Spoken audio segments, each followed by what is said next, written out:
quería compartir con vosotros una reflexión que va un poco también con todo lo que estamos hablando hoy, que está relacionado con todo esto, pero antes, o sea, vamos a leer un texto que es Nehemías 8, por si lo queréis ir buscando. Pero antes quería dar un poco de contexto para entender cuando leamos Nehemías 8 qué es lo que está pasando. Hay dos puntos, dos momentos o dos puntos que son clave en el Antiguo Testamento para entender lo que pasa a lo largo del Antiguo Testamento con el pueblo de Israel. Uno es cuando los israelitas están en Egipto, la estancia en Egipto y luego cuando salen, el éxodo. Y otro es el exilio, cuando dejan de estar en la tierra prometida, se los llevan deportados. Y luego el regreso. Esos dos puntos, la esclavitud en Egipto y la salida, y el exilio a Babilonia y la vuelta, es un poco, todo el Antiguo Testamento pivota un poco alrededor de eso. Y el texto que vamos a leer hoy, de Nehemías 8, se centra en el segundo punto, en cuando los israelitas han sido llevados, deportados fuera de su tierra a Babilonia y cuando van a volver. Después de, sí, para ubicarnos, después del periodo de esplendor un poco de la monarquía, con el rey David, con el rey Salomón, y es el periodo en el que las tribus están juntas en un solo reino y prosperan un poco y tal, pero no dura mucho. Después el reino se divide en dos, se divide en el reino del norte y el reino del sur. El reino del norte, que es el que se queda con el nombre de Israel, aunque también lo conocemos como Samaria, porque era la capital, el reino del norte, pasan unos cuantos reyes, pero al final lo acaba conquistando el imperio asirio. Llegan los asirios y conquistan al reino del norte, y gran parte del pueblo es deportado. Y ahí la identidad judía prácticamente desaparece. Son los samaritanos, de hecho, si os acordáis o si lo habéis leído, son los que conocemos en el Nuevo Testamento, y básicamente su papel en el Nuevo Testamento es que los judíos los odian. Entonces, prácticamente si no viésemos el Antiguo Testamento no nos daríamos cuenta de que los samaritanos y los judíos en verdad los dos pertenecen al pueblo de Israel y es simplemente dos reinos que se separaron y uno, los samaritanos se los llevaron fuera y perdieron un poco esa identidad judía que sí que se conservó un poco más en el Reino del Sur. La historia de hoy se centra más en el Reino del Sur. El Reino del Sur le pasó algo muy parecido. Al Reino del Sur casi lo conquistan los asirios. Cuando conquistaron el norte, llegan casi a Jerusalén, pero no lo conquistan. Y entonces en los años que vienen después, el Reino del Sur, que se llama Judá y que la capital es Jerusalén, se ve metido en una lucha de poder entre dos poderes, entre Babilonia y Egipto. Babilonia lo tiene al este y Egipto lo tiene al sur. Y es como que son las dos grandes potencias que están ahí compitiendo por conquistar y a ver quién gana más influencia. Y entonces a veces se posicionan del lado de Babilonia, a veces del de Egipto. Al final acaba siendo conquistado por Babilonia. Les dejan cierta autonomía. El reino de Judá se queda como parte del imperio babilónico, pero con cierta autonomía. Pero una vez que se intentan rebelar, intentar buscar alianzas con Egipto para volver a conseguir su independencia, Babilonia arrasa el reino de Judá, destruye Jerusalén y destruye el templo. ¿Vale? Para nosotros, no sé si podemos llegar a ser capaces de darnos cuenta de lo que significaba para un judío que no solo que arrasasen con tu país y dejase de existir tu país, sino que destruyan el templo. El templo es como para nosotros es el símbolo de la presencia de Dios en el pueblo, pero para ellos no era un símbolo, era literalmente la presencia de Dios en el pueblo. Entonces, para un judío que haya venido a un pueblo extranjero que tiene otros dioses, que son los sucios paganos, y han destruido el templo de tu Dios, que es donde vivía tu Dios en el pueblo, es como la mayor crisis de fe que pueden tener. Se entiende Se entiende también este hecho con, no sé si os suena, hay una profecía en Ezequiel 10, si lo queréis apuntar para leerlo en casa, en la que Ezequiel ve cómo la gloria de Dios abandona el templo. Entonces, esta idea de Dios nos ha abandonado, ya no tenemos ni siquiera el templo, que era la presencia de Dios, es como la desolación total de los que antes se consideraban el pueblo de Dios. Entonces, en medio de esta crisis, el imperio babilónico que los ha conquistado deporta a gente, a judíos a su capital, a Babilonia. Su estrategia un poco es llevarse a los cargos más importantes, a la gente de poder y formada y tal, también para evitar que haya revueltas en Judá. Entonces se llevan a las personas más importantes de Judá y hay varias olas de deportación de gente que vivía en Judá y se ve obligada a irse a Babilonia. Y hay que tener en cuenta que el Antiguo Testamento, la mayor parte de nuestro Antiguo Testamento, la perspectiva que tenemos está contada desde el punto de vista de los que se van a Babilonia y luego vuelven, ¿vale? También hay una parte importante del pueblo que se queda en Judá, pero nosotros casi todo lo que tenemos es más sobre los que van y vuelven. Pero el texto de hoy va no tanto de cuándo se van, sino de cuándo vuelven. Porque Babilonia, que es los que los ha llevado, cae también y lo conquistan los persas.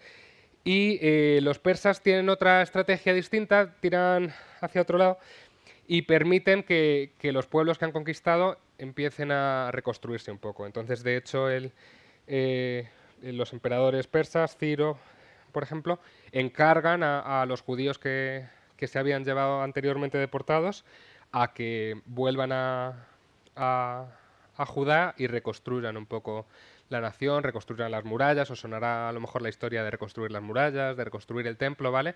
Entonces es un encargo oficial del emperador que les permite y les encarga a los judíos volver a su tierra y empezar a reconstruir todo. Pero cuando esta gente vuelve, se encuentran con una desconexión total. Claro, son judíos que fueron llevados al extranjero, a Babilonia, y que ahora, unos 50 o 60 años después, están volviendo para reconstruir el país, pero vuelven y se encuentran con gente que han estado esos 50 o 60 años ahí. Entonces, es como, para entenderlo, es como si cada uno hubiese evolucionado por su parte. Entonces, vuelven y no se encuentran tanto esta conciencia de somos un solo pueblo con un solo Dios, vamos a unirnos, les cuesta crear esa identidad de conjunto y de vamos a trabajar juntos. Si leemos Esdras y Nehemías, hay veces que se ve que los que los que ya estaban en Judá ven como otros enviados por un emperador vienen como a poner un poco de orden. Entonces hay cierta tensión ahí. Y en ese momento, cuando ya están o han reconstruido las murallas y el templo, es este capítulo que vamos a leer ahora, Nehemías 8. Vamos a leerlo y os comento algunas cosas. Nehemías 8. Entonces se juntó todo el pueblo como un solo hombre en la plaza que está delante de la puerta de las aguas, y dijeron al escriba Esdras que trajera el libro de la ley de Moisés, la cual el Señor había dado a Israel. El primer día del mes séptimo, el sacerdote Esdras trajo la ley delante de la congregación, así de hombres como de mujeres y de todos los que podían entender. Desde el alba hasta el mediodía, leyó en el libro frente a la plaza que está delante de la puerta de las aguas, en presencia de hombres y mujeres y de todos los que podían entender, y los oídos de todo el pueblo estaban atentos al libro de la ley. Y el escriba Esdras estaba sobre un estrado de madera que habían levantado para esa ocasión, y junto a él se encontraban a su derecha Matatías, Sema, Anías, Urías, Hilcías y Masías, y a su mano izquierda Pedaías, Misael, Malquías, Asum, Asbadana, Zacarías y Mesulam. Muchos nombres. Abrió pues Esdras el libro ante todos los ojos del pueblo, pues estaba más alto que ellos, y cuando lo abrió, el pueblo entero estuvo atento. Bendijo entonces Esdras al Señor Dios grande, y todo el pueblo alzó sus manos y respondió, amén, amén. Y se humillaron y adoraron al Señor rostro en tierra. Los levitas Jesúa, Baní, Serebías, Jamín, Acub, Sabetai, Odías, Masías, Kelita, Azarías, Jozabed, Anán y Pelaía, muchos nombres, hacían entender al pueblo la ley, mientras éste se mantenía atento en su lugar. Y leían claramente en el libro de la ley de Dios y explicaban su sentido de modo que entendieran la lectura. Entonces el gobernador Nehemías, el sacerdote y el escriba Esdras y los levitas que hacían entender al pueblo dijeron a toda la congregación: hoy es día consagrado al Señor, nuestro Dios. No os entristezcáis ni lloréis. Pues todo el pueblo lloraba al oír las palabras de la ley. Luego les dijo: id, comed alimentos grasos, bebed vino dulce y enviad porciones a los que no tienen nada preparado, porque este es día consagrado a nuestro Señor. No os entristezcáis, porque el gozo del Señor es vuestra fuerza. También los levitas calmaban a todo el pueblo al decirle: callad, porque es día santo, no os entristezcáis. Y todo el pueblo se fue a comer y a beber, a obsequiar porciones y a gozar de gran alegría, porque habían entendido las palabras que les habían enseñado. Al día siguiente se reunieron los cabezas de familia de todo el pueblo, sacerdotes y levitas, junto al escriba Esdras, para estudiar las palabras de la ley. Y hallaron escrito en la ley que el Señor les había mandado, por medio de Moisés, que habitaran los hijos de Israel en tabernáculos en la fiesta solemne del mes séptimo, y que hicieran saber e hicieran pregonar por todas sus ciudades y por Jerusalén. Salid al monte y traed ramas de olivo silvestre, de arrayán, de palmeras y de todo árbol frondoso, para hacer tabernáculos como está escrito. Salió pues el pueblo y trajeron ramas e hicieron tabernáculos. Algunos las hicieron en las azoteas de sus casas, otros las hicieron en sus patios o en el patio del templo de Dios, en la plaza de la Puerta de las Aguas, y también en la plaza de la Puerta de Efraín.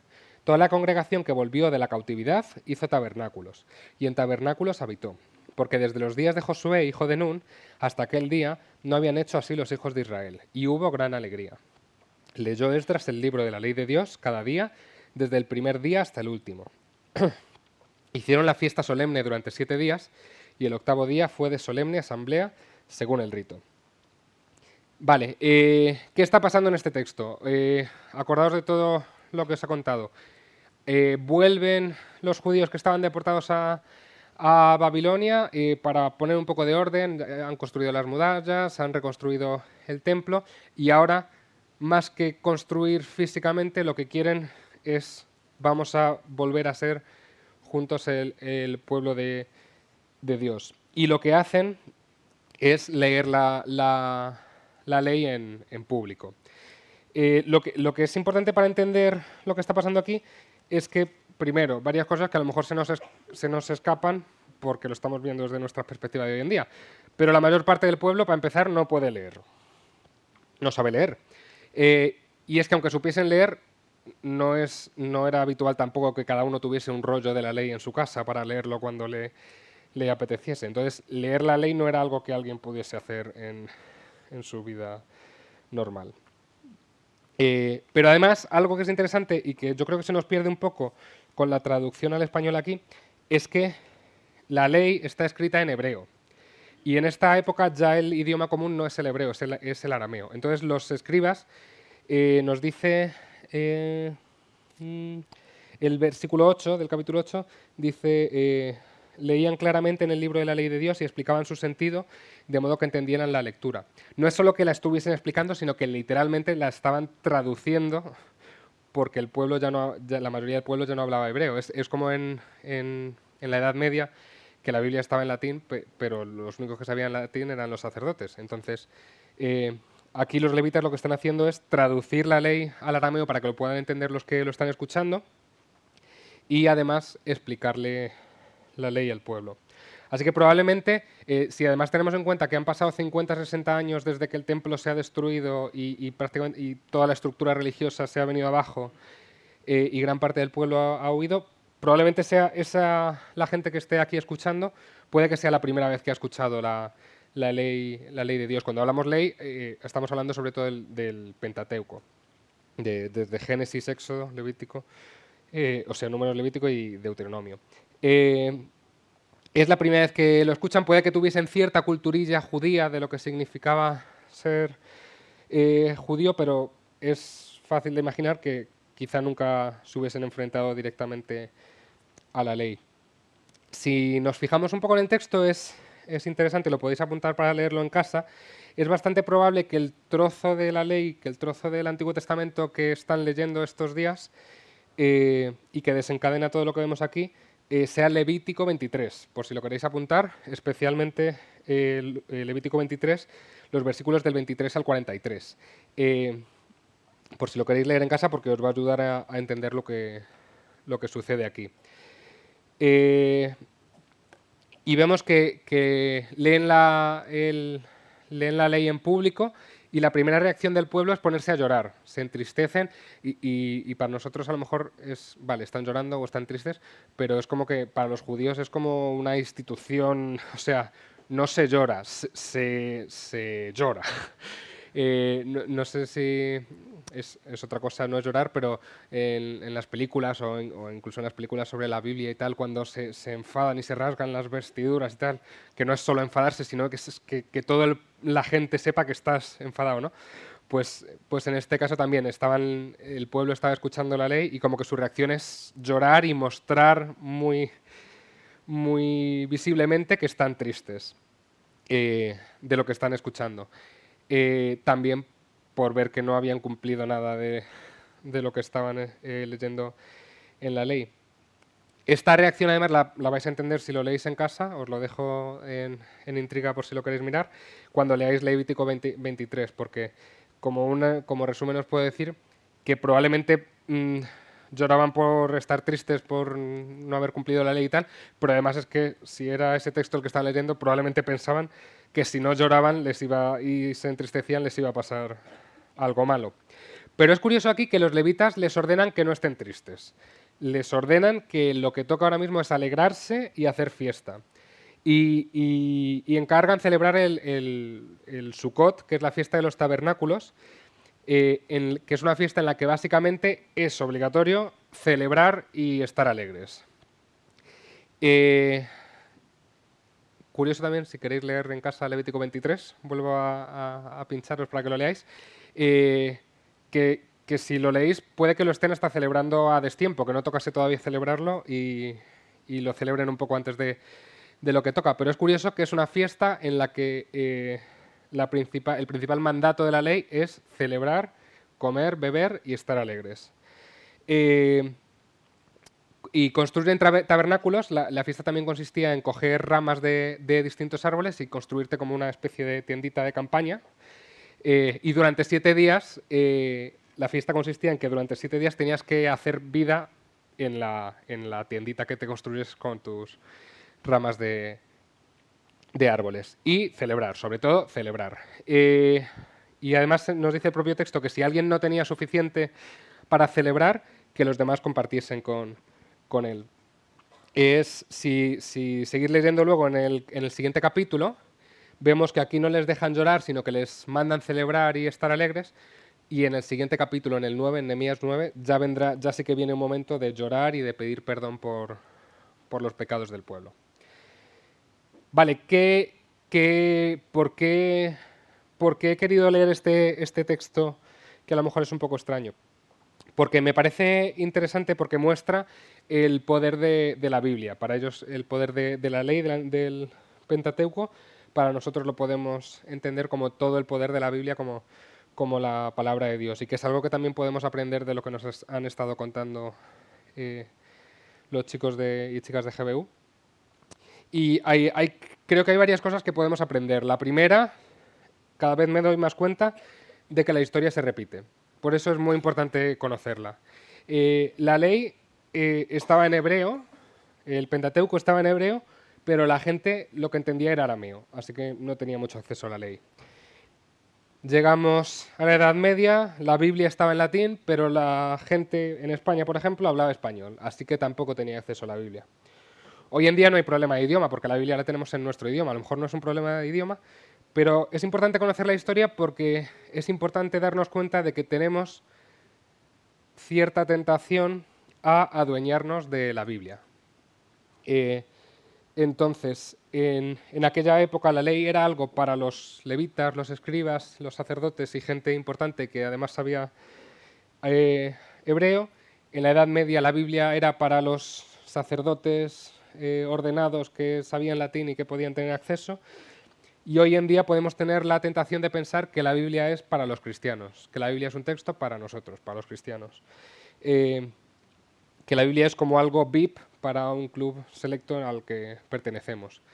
Pero la realidad es que la Biblia es para todos. La Biblia no es un texto que Dios nos haya dado a nosotros, sino que es un texto que ha dado al mundo para que le pueda conocer. Y si da la casualidad, no casualidad, entenderme la frase hecha, si da la casualidad de que hemos caído en el grupo VIP que tiene la Biblia en su casa, Dios lo que nos llama es a abrirla a los demás, no a quedárnosla para nosotros, sino a compartirla con los demás, a traducirla si es necesario, a hacerla entendible para que todos puedan llegar a la Biblia. Y me llama me llama la atención de este texto que la reacción del pueblo cuando escuchan la ley es llorar y arrepentirse y compungirse ahí, todo súper triste. Y a veces también es lo que solemos querer nosotros si le hablamos de la Biblia a alguien que no conoce a Dios y tal, es como que queremos que caigan de rodillas ahí llorando, arrepentidos por sus pecados, pero qué curioso que en este texto es justo lo que están haciendo y los dirigentes, los levitas, le dicen, no, ahora no toca, no, ahora vamos a celebrar que tenemos la ley con nosotros y que estáis escuchando la ley. Qué guay sería que pudiésemos, qué bien estaría que pudiésemos cada uno de nosotros abrir la Biblia con gente que no conoce de Dios, no ya con la intención preconcebida de a ver si se cae al suelo arrepentido y llorando de haber pasado de Dios toda su vida, sino con la intención de que celebren y disfruten de la palabra de Dios igual que lo hacemos nosotros. Y traía este texto porque creo que si algo caracteriza GBU es que, y creo que es algo que podemos aprender todos hoy, es la confianza en la palabra de Dios. Y nos lo explicaba bien David cuando salía a contarnos los puntos clave de GBU y el principal era la palabra. Y creo que es algo que podemos aprender que por encima de métodos o de actividades, de eventos o de nuestra preparación personal, tener la confianza en que la Biblia, como palabra de Dios, es suficiente para llegar al corazón de la gente. No solo al nuestro, que creo que lo sabemos o lo asumimos, sino que la palabra de Dios es poderosa y es suficiente para llegar al corazón de los que todavía no conocen a Dios.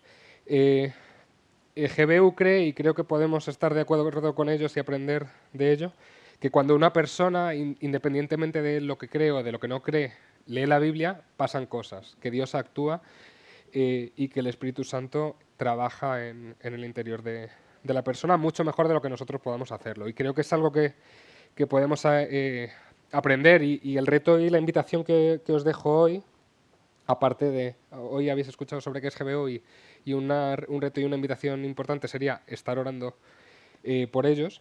Pero otro reto que os quiero dejar hoy es que os atreváis a abrir la Biblia, con vosotros mismos también, en casa, pero no solo con vosotros, sino que la abráis con vuestros amigos, que hagáis esa función que hace Esdras aquí y los levitas de abrir la Biblia para que los que no la conocen puedan leerla. Y no hace falta una especial preparación, no hace falta tener un grado en teología o tener todas las cosas claras y todas las preguntas respondidas, porque si lees la Biblia con alguien que no cree en Dios, tienes que tener en cuenta que no vas a ser tú el que vas a hacer algo, sino que va a ser la Biblia y que va a ser Dios a través de la Biblia el que va a trabajar. Y como decía Carmen, me ha gustado mucho lo que decía, cada persona está en un punto distinto, pero lo guay es que nosotros, aunque nosotros no sepamos identificar muchas veces en qué punto está esa persona, la Biblia es poderosa y Dios es poderoso para actuar en cada una de las personas. Y entonces os quería invitar, y es un reto que os lanzo, para que, ya que hemos visto y que nos han estado contando los chicos y chicas de GBU lo que puede suceder cuando lees la Biblia, cuando te atreves a leer la Biblia con con gente que no necesariamente cree en Dios, que pienses si hay alguien en tu entorno, si hay amigos, si hay compañeros de trabajo, compañeros de clase, si hay vecinos a los que realmente les podría interesar leer la Biblia, no para que tú les enseñes nada ni les des una clase, sino para descubrir juntos lo que dice la Biblia y que Dios pueda hacer su obra. También os quería invitar a que ahora cuando acabe el culto os acerquéis a los chicos y chicas de GBU, que les preguntéis cómo es esto, porque a lo mejor nunca se te había ocurrido. ¿Le puede interesar a alguien que no es cristiano leer la Biblia realmente? Pues preguntarles su experiencia, preguntarles cómo es eso. ¿La gente realmente está abierta a leer la Biblia? Que ya os digo yo que sí, más de lo que parece. ¿Cómo se hace? Preguntarles por recursos, os animo mucho a hacerlo y a que os planteéis y a que penséis en personas con las que podríais hacerlo. Y este era el mensaje por hoy. Oramos como un pueblo unido. Los miércoles a las 10:30 y a las 7 de la tarde.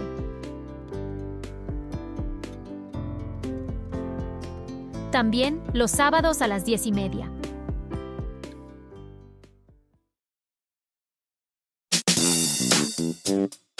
Reunión joven. Los sábados a las 6:30.